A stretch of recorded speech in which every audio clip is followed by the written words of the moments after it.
Puji nama Tuhan. Shalom. Kembali lagi kita di Victorious Devotion. Bapak Ibu Saudara yang kasih Tuhan.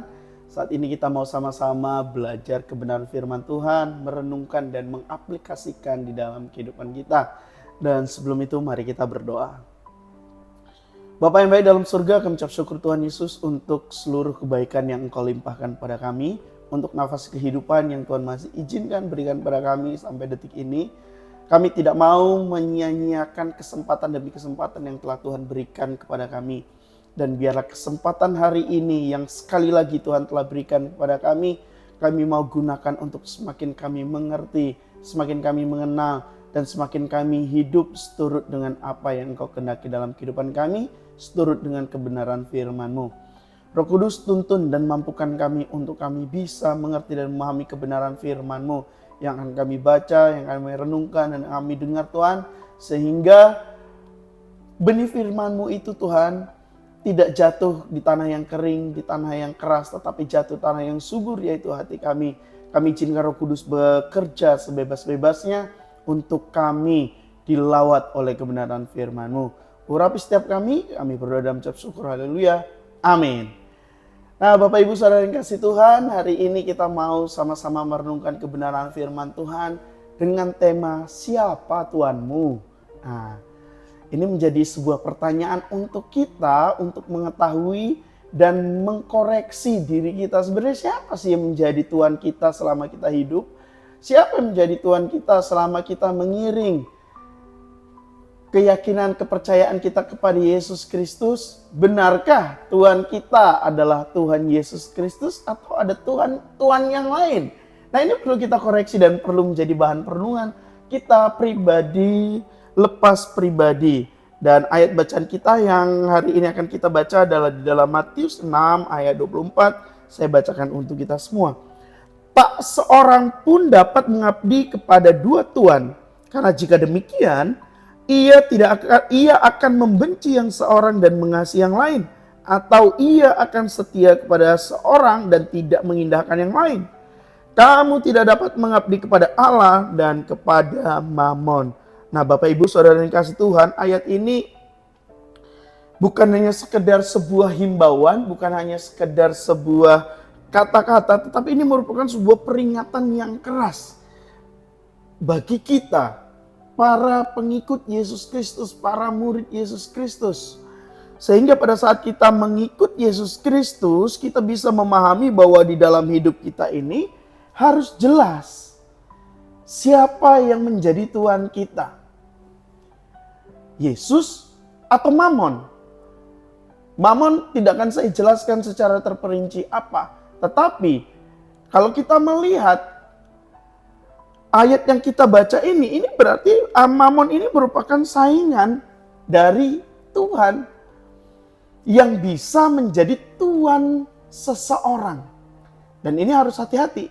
Bukan berarti Tuhan bisa dikalahkan dengan Mammon. Yang menentukan menang atau tidaknya itu tentu kita tidak bisa membandingkan apple to apple antara Tuhan dan Mammon. Ini tidak bisa. Karena memang tidak ada satupun yang dapat membandingi, menyamai, atau melampaui Tuhan. Jelas, dia absolut utama. Tetapi yang dapat menjadikan antara Allah dan Mammon ini, mana yang lebih dominan, itu adalah kita. Di mana kita memposisikan Mammon dan Tuhan ini. Pada saat kita memposisikan Mammon jauh lebih tinggi daripada Tuhan, tentu posisi Tuhan akan tergeser. Posisi Tuhan akan lebih rendah dari Mammon. Kenapa? Ini bukan tentang merekanya, tetapi ini tentang kita.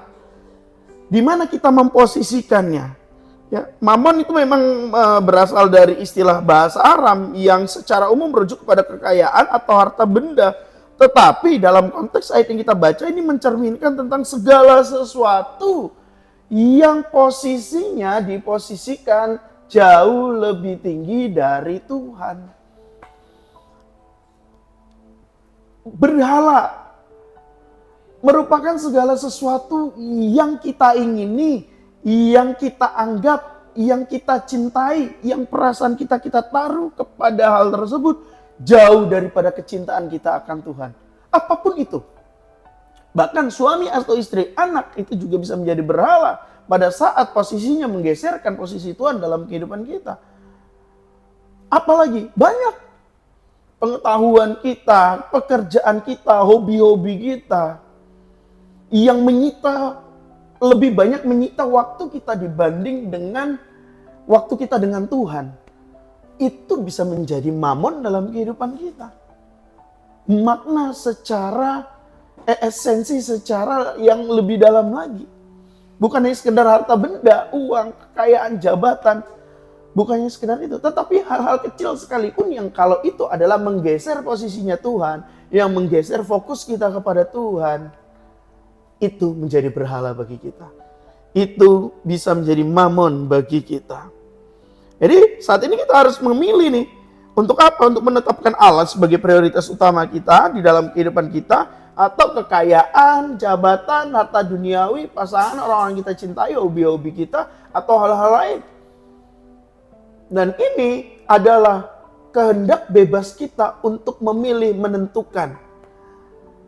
Dan sebagai orang-orang yang mencintai Yesus Kristus, sebagai orang yang percaya kepada Yesus Kristus, tentu free will kita, kehendak bebas kita akan kita gunakan untuk kita memilih dan memprioritaskan Tuhan di dalam kehidupan kita. Jauh lebih dari apapun.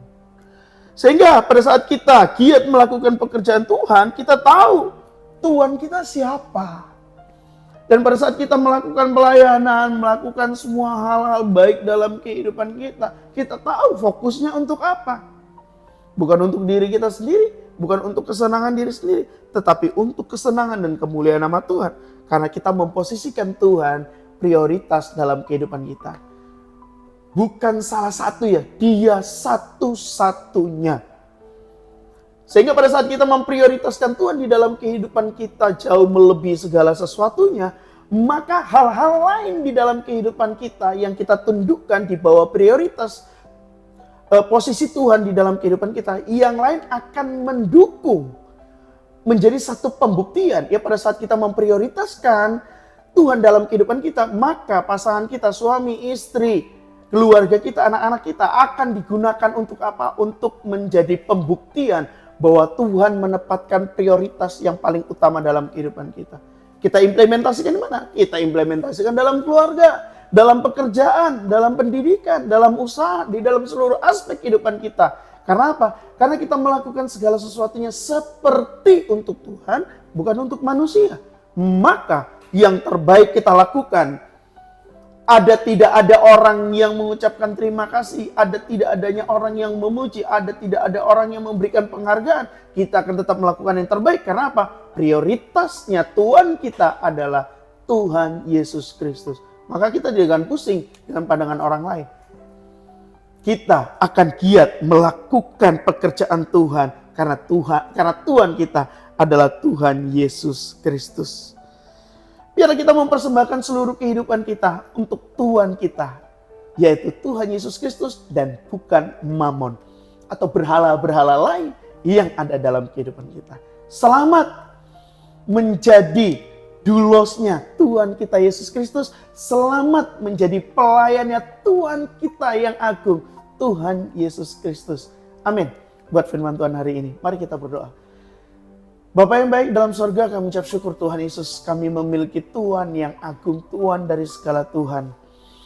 Tuhan yang memprioritaskan hidupnya untuk kami, sehingga kami Tuhan Yesus mau menjadikan itu patokan untuk kami memprioritaskan Engkau dalam kehidupan kami. Ampuni kami kalau kami masih memiliki kesenangan yang tidak Engkau senangi. Ampuni kami kalau kami memiliki kecintaan kepada hal-hal yang tidak Engkau cintai. Saat ini kami memposisikan Engkau sebagai Tuhan kami mau memprioritaskan Engkau dalam kehidupan kami di atas segala sesuatu. Dan biarlah kami menjadi orang-orang yang giat di dalam melakukan pekerjaan-Mu ya Tuhan. Dan nama Tuhan dipermuliakan, kami berkenan di hadapan-Mu. Mampukan kami Roh Kudus untuk kami dapat melakukan itu semua. Kami izinkan Roh Kudus bekerja sebebas-bebasnya dalam kehidupan kami. Kami berdoa dan ucap syukur. Haleluya. Amin. Sampai ketemu di Victorious Devotion yang akan datang. Bapak Ibu Saudara yang kasih Tuhan, salam kemenangan. Shalom. Tuhan Yesus memberkati.